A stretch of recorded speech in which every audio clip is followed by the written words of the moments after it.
રાજકોટ જિલ્લાના જેતપુર પંથકમાં છેલ્લા કેટલાય સમયથી વન્ય પ્રાણીઓની અવરજવર અને ચહલપહલ સતત વધી રહી છે। ખાસ કરીને ગ્રામ્ય વિસ્તારોમાં દીપડા દેખાવાની ઘટનાઓ વચ્ચે ગઈકાલ રાત્રે દેવકી ગાલોડ ગામે એક ચોંકાવનારી ઘટના બની કે જેમાં ગામની સીમ વિસ્તારમાં આવેલા એક ઊંડા કૂવામાં દીપડાનું બચ્ચું ખાબકતા વન વિભાગની ટીમે સફળતાપૂર્વક રેસ્ક્યુ ઓપરેશન કર્યું હતું। મળતી માહિતી મુજબ દેવકી લોડ ગામની સીમમાં ખીજડીયાના જૂના માર્ગ ઉપર આવેલ જગદીશભાઈ ડાયાભાઈ ગોડલિયાની વાડીમાં આ ઘટના બની હતી। ગત રાત્રિના સમયે અચાનક કૂવામાંથી અજાણી અવાજ આવતા વાડીના માલિક અને આસપાસના લોકો ત્યાં દોડી આવ્યા હતા। તપાસ કરતા કૂવામાં દીપડાનું બચ્ચું ખાબક્યું હોવાનું સામે આવતા ગ્રામજનોમાં ભયનો માહોલ સર્જાતો ઘટનાની જાણ તાત્કાલિક જેતપુર વન વિભાગને કરવામાં આવી હતી।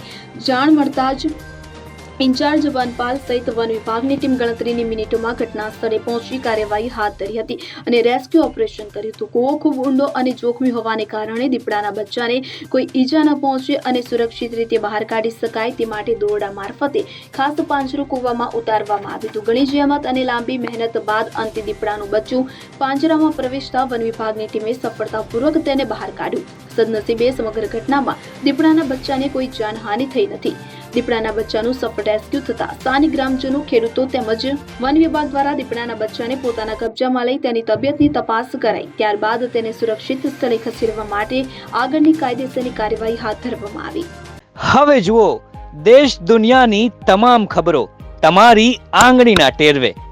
ઉઠાવો મોબાઈલ અને ગૂગલ પ્લે સ્ટોર પરથી ડાઉનલોડ કરો અમારી CN24 ન્યૂઝ મોબાઈલ એપ।